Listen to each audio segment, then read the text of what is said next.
Air ambulance के लापरवाही के कारण एक एक्स आर्मी मैन का जान चला गया। वो हाजीपुर के रहने वाले थे और उसी एयर एम्बुलेंस के कंपनी के ऊपर अभी केस करने एक्स आर्मी मैन के बेटे आए हैं। इनके पिताजी का क्रिटिकल कंडीशन था, पहले पारस अस्पताल में एडमिट थे और ज़्यादा क्रिटिकल हो गया तो पारस ने उन्हें कह दिया था कि आप पटना एम्स में जाइए वरना दिल्ली एम्स में जाइए। पटना एम्स में चूंकि सैटरडे संडे को ऑपरेशन नहीं होता है जैसा ये लोग बता रहे हैं, इस वजह से उन लोगों ने एयर एम्बुलेंस किया और अपने पिताजी को ये दिल्ली ले जाने का प्रयास कर रहे थे।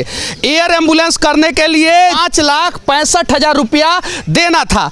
90,000 रुपया दिया इन्होंने, फिर 90,000 दिया, फिर 50,000 दिया और ऐसे ऐसे करके इन्होंने 5-5.5 लाख रुपया तक पेमेंट कर दिया एयर एम्बुलेंस को।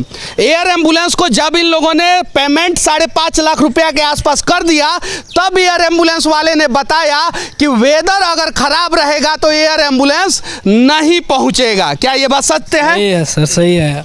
उन्होंने बोला कि अगर वेदर खराब होता है चाहे कुछ भी होता है सारे पेमेंट के बाद तो आपको एक भी रुपया नहीं अच्छा, पेमेंट करने से पहले एयर एम्बुलेंस वाले ने टर्म्स एंड कंडीशन भेजा था कि नहीं? सर कुछ नहीं बताया, उनको बस पैसा चाहिए था। उन्होंने बोला भेज दो, जल्दी भेज दो, आपको मिल जाएगा, पैसा भेजो। पैसा चाहिए था उनको और कुछ नहीं चाहिए था सर। अच्छा, एयर एम्बुलेंस आया क्यों नहीं? वो वेदर का बहाना कर दिया सर, बोल दिया कि वेदर के कारण आपका ये हो गया, डिले हो गया। मैंने रिफंड भी मांगा, उन्होंने बोला कुछ नहीं मिलेगा आपको, एक बार हो गया जो हो गया, अब जाओ, अब पैसा वैसा। इस देश में सिर्फ और सिर्फ according to internet source 49 air ambulance यानी 49 एयर एम्बुलेंस है। 49 एयर एम्बुलेंस में से 39 एयर एम्बुलेंस जो है वो दिल्ली में है, 5 एयर एम्बुलेंस मुंबई में, 2 एयर एम्बुलेंस केरला में, 1 एयर एम्बुलेंस उड़ीसा में और 1 एयर एम्बुलेंस जो है कोलकाता में है और एक और एयर एम्बुलेंस शायद कहीं है। जबकि इस देश की जनसंख्या 135 करोड़ है और हर एक राज्य के राजधानी में कम से कम 5 एयर एम्बुलेंस होना चाहिए। पटना में इमरजेंसी कंडीशन में 5 एयर एम्बुलेंस हमेशा होना चाहिए ताकि जो है मरीज को सही समय पे सही जगह पहुंचा सके। एक आर्मी का जवान अपनी जवानी जो है पूरा कुर्बान कर देता है देश के लोगों को बचाने में और जब वो क्रिटिकल कंडीशन में होता है तो पूरा देश मिलके जो है उसे नहीं बचा पाता है। कहीं नहीं तो कहीं ये गलत है।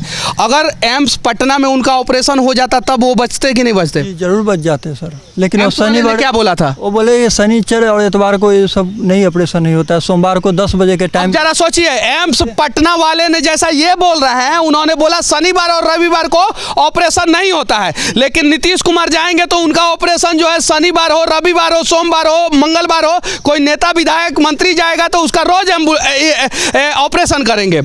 उसके बाद से क्या हुआ? जब एम्स ने आप लोगों का ऑपरेशन करने से मना कर दिया तब क्या हुआ? हम लोग एयर एम्बुलेंस का इंतज़ार कर रहे थे। एयर एम्बुलेंस बोला था जो आ रहा है, उसके बाद आते आते उसने आया भी नहीं और 1:10 में मेरे चाचा का देहांत हो गया सर। 1:10 पे चाचा का देहांत हो गया? जी हाँ। तो ये थाना में आप लोग क्यों आए हैं? थाना में आए सर, एयर एम्बुलेंस वाले के पास हम लोग उसके ऑफिस में गए। उसके ऑफिस में जब बोले हम लोग जो सर मेरे तो अब चाचा है नहीं और देहांत कर दे रात में, तो हम लोग फ़ोन किया तो आपने बोला जो सुबह आइएगा, तो उनका कल क्रियाक्रम करना था तो कल हम लोग नहीं आ पाए। 26 तारीख को, फिर 27 तारीख को मंडे को जब उसके ऑफिस में गए तो बोलता तुमको जहाँ जाना है जाओ, जो करना है करो, पैसा नहीं मिलेगा, 5% ही हम दे पाएंगे। 5% ही दे पाएंगे? जरा सोचिए, 5% कौन से नियम से वो देंगे?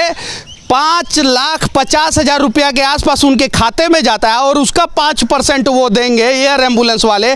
और एयर एम्बुलेंस वाले कहीं नहीं तो कहीं ताकतवर होंगे तबे ना हवाई जहाज, वो भी एम्बुलेंस वाला हवाई जहाज चला रहे हैं। वो आम आदमी को क्या समझेंगे? ये है सच्चाई। जबकि उस पर अच्छा, वो जो आपके चाचा जी जिस बीमारी से ग्रसित थे उस बीमारी का इलाज बिहार में है कि नहीं है? बिहार में है सर, वो बोले थे है, जो ऑपरेशन अगर हो जाता तो बच जाते मेरे चाचा। एम्स में ऑपरेशन हो जाता तो बच जाते सर। जरा सोचिए, इस देश का और खासकर बिहार का आधा से अधिक गरीब व्यक्ति इसलिए मर जाता है क्योंकि उसका इलाज सरकारी अस्पताल में है लेकिन समय पे इलाज नहीं हो पाता है। कितने बजे उनका देहांत हो गया था?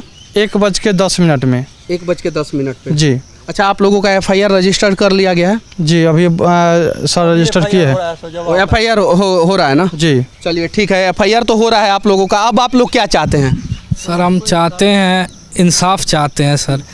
अगर उसके कारण हमारे पिताजी का मृत्यु हो गया तो उसके ऊपर कड़ा से कड़ा सज़ा दिया जाए, ताकि वो आगे किसी और के साथ छल जो होता है, ये तो एक तरह से छल ही हुआ सर। अगर आपसे पूरा पैसा ले लिए, उसके बाद आपको बताते हैं कि हाँ इसमें ऐसा भी संभावना हो सकता है, तो ये तो छल हुआ ना सरासर सर। वो तो आपको पहले बताना चाहिए कि आप। देखिए यहाँ पे लिखा हुआ है लांस नायक अजय कुमार तिवारी आर्मी में वो थे, और आर्मी से रिटायर्ड होने के बाद जो है उनका इलाज जो है चल रहा था पारस अस्पताल में, और पारस अस्पताल में जब क्रिटिकल कंडीशन हुआ उनका, तो पारस अस्पताल के कुछ लोगों ने बोला कि इनको बाहर लेके जाइए। जब क्रिटिकल कंडीशन हुआ तो कितने दिन इलाज चला था पारस अस्पताल में? 3 दिन। तीसरे दिन बोला कि वो ले जाओ, उनका सीटी स्कैन आया तीसरे दिन सर। तीसरे दिन आया? और 3 दिन के पहले उसने कभी नहीं बताया कि क्रिटिकल कंडीशन है? नहीं सर, बोला सब कुछ नॉर्मल है, सब कुछ नॉर्मल। अगर शुक्रवार को रेफ़र करता पारस वाला तो मेरा एम्स में ऑपरेशन हो सकता था उनका, लेकिन वो शनिवार को सर 11:30-12 बजे के करीब वो बोले कि जल्दी से लेके जाइए, इसका इलाज यहाँ नहीं है, आप पटना एम्स ले जाइए या दिल्ली एम्स ले जाइए। फिर सर हम लोग कहे ठीक है पेशेंट को छोड़ दीजिए। पारस का कागज दिखाइए तो आप। पारस का ये पारस का है जी। पारस में 3 दिन तक एडमिट रहे जी, पारस में 3 दिन तक 23 तारीख को उनको। तो आप जब पटना एम्स ले गए तो क्या हुआ? पटना एम्स ले गए तो वहाँ के जो जूनियर डॉक्टर वगैरह थे वो वहाँ पे आए और पेशेंट को देखे, और सारा रिपोर्ट देखने के बाद वो सलाह दिए कि यहाँ पे इनका इलाज नहीं है, अगर कहिए तो एडमिट लेंगे, लेकिन इनका इलाज जो है सो सोमवार को ही जो भी होना होगा सोमवार को, मैं विशेष इलाज इनका नहीं कर पाऊँगा। और इनका मरीज मरता रहेगा और उसका इलाज जो है नहीं होगा। उसके बाद क्या हुआ? उसके बाद सर हम लोग कहे जो सर आप ही सलाह दीजिए क्या किया जाए, तो बोले कि दिल्ली अगर जाइएगा तो इसका हो सकता है, और दिल्ली ही आप पारस मेरा रेफ़र किए हुए था, उसमें लिखा हुआ था दिल्ली ही ले जाना है एम्स के लिए। फिर सर हम दिल्ली के लिए जो है सर रवाना के लिए हम सर एयर एम्बुलेंस किए, जो पंचमुखी एयर एम्बुलेंस के नाम से sir RK state building IGMS के अपोजिट में है, उसमें सर उससे सर बुकिंग किए, जो भी पैसा पेमेंट वगैरह दिए।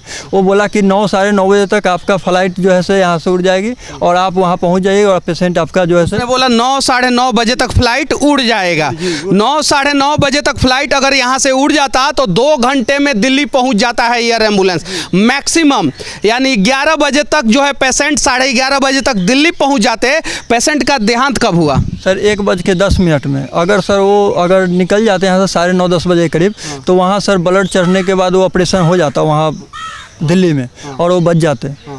लेकिन उसके बाद सर यहाँ पर प्राइमरी ट्रीटमेंट के लिए हम लोग IGMS ले गए थे। एम्स में भी कुछ नहीं हुआ। फिर हम लोग देखे कि एयर एम्बुलेंस जब तक आ रही है तब तक इनका प्राइमरी ट्रीटमेंट के लिए हम लोग IGMS ले गए। IGMS में सर इनका हालत बिगड़ते गया, और ये समय पर समय देते रहा। जो अब आएगा, वेदर इशू हो रहा है, भोपाल में रुका हुआ है, इस तरह का वो मतलब झूठ साच बोलते रहा, जो भी बोला। उसके बाद हम बोले एक काम करो, तुम कैंसिल करो, मैं बाई रोड लेके जाता हूँ और आप पैसा मेरा अकाउंट पे पेड कीजिए। वो बोला कि ठीक है, पैसा तो वापस नहीं होगा, आप बुकिंग कर लीजिए सवेरे का। सर मेरे पास उसके बाद अचानक सर वहाँ से हॉस्पिटल से बुलाया, जल्दी आप आइए। फिर सर हम उधर चले, हम जो आपको लगा। अगर एयर एम्बुलेंस इनको अंधेरा में नहीं रखता तो शायद जो है ये बढ़िया डॉक्टर को ही दिल्ली से 2 घंटे में बुला के पटना में और उनका इलाज करवा सकते थे, अगर एयर एम्बुलेंस वाला फर्जीवाड़ा नहीं करता। और एक और मैं बात कह देना चाहता हूं बिहार के लोगों से, गरीब तो बिहार में मर ही रहा है, अब मध्यम वर्गीय और अमीर लोग भी मरना शुरू कर दिए हैं, क्योंकि एयर एम्बुलेंस कोई गरीब नहीं कर सकता है। थोड़ा सा ठीक ठाक परिवार के ये लोग हैं, तभी इन लोगों ने एयर एम्बुलेंस किया है। तो इस प्रकार की अनियमितता के खिलाफ आप लोग आवाज उठाइए। और कहां से पैसा आप लोगों ने उसके खाते में डलवाया? आसाम से, दिल्ली से, जिसको बोले वो कर्ज, सारा कर्ज पर है पैसा सर, कोई अपना पैसा नहीं है। बस 90,000 रुपया इसके अकाउंट से है। 90,000 सर मैं अपना अकाउंट से भेजाऊँ, बाकी सब बाहर से सर पैसा आया हूँ, कोई दोस्त से, कोई से 20,000, कोई से 25,000 ऐसे से लेकर सर मंगवाया हूँ पैसा। सारा कर्जा पे है सर।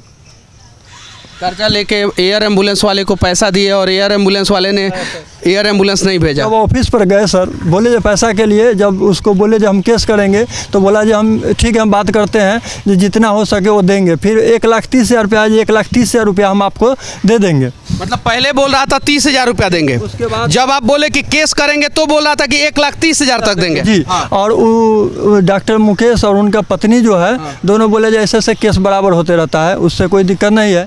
उसके बाद सर जब बाहर निकले उनके ऐसा ऐसा केस उनके ऊपर बराबर होते रहता है, यानी बराबर इस प्रकार का फर्जीवाड़ा होते रहा होगा तब तो ऐसा ऐसा केस बराबर होते रहता है। उसके बाद सर वो लोग लगभग 10 स्टाफ को बुला लिए, मतलब मारपीट करने की भी नौबत थी। वो लोग सोच रहे थे मारपीट भी करें।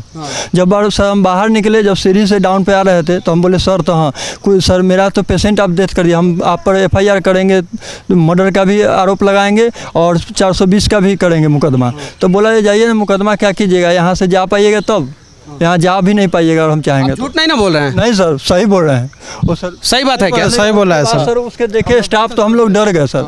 उसके बाद हम लोग चले गए, फिर हम लोग भी कुछ आदमी को सर बुलाए वहाँ पे जो अपना लोकल में थे, जो जानकारी के थे, तो आए।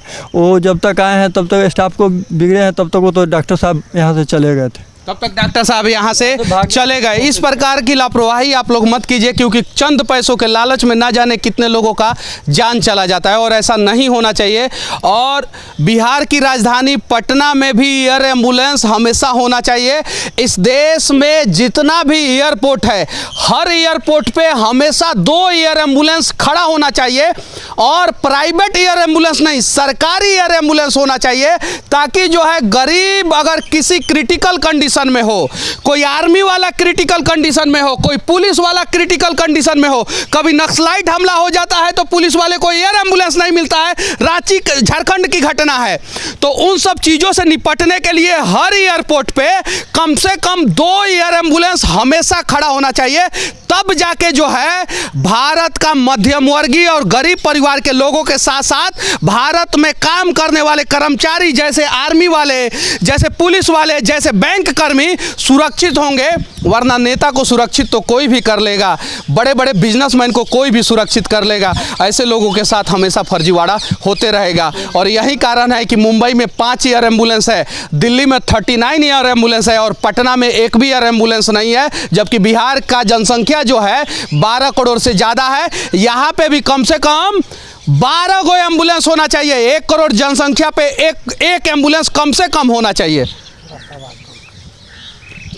चलिए, मेरा थोड़ा सा आवाज़ ज़्यादा है तो मैं माफ़ी चाहता हूँ। बस विनती है कि इस प्रकार का फर्जीवाड़ा कहीं ना ही हो तो ज़्यादा अच्छा है। गूंगा बारा सिस्टम है तो थोड़ा ज़ोर से चिल्लाना पड़ता है, इसके लिए मैं माफ़ी चाहता हूँ। जय हिंद।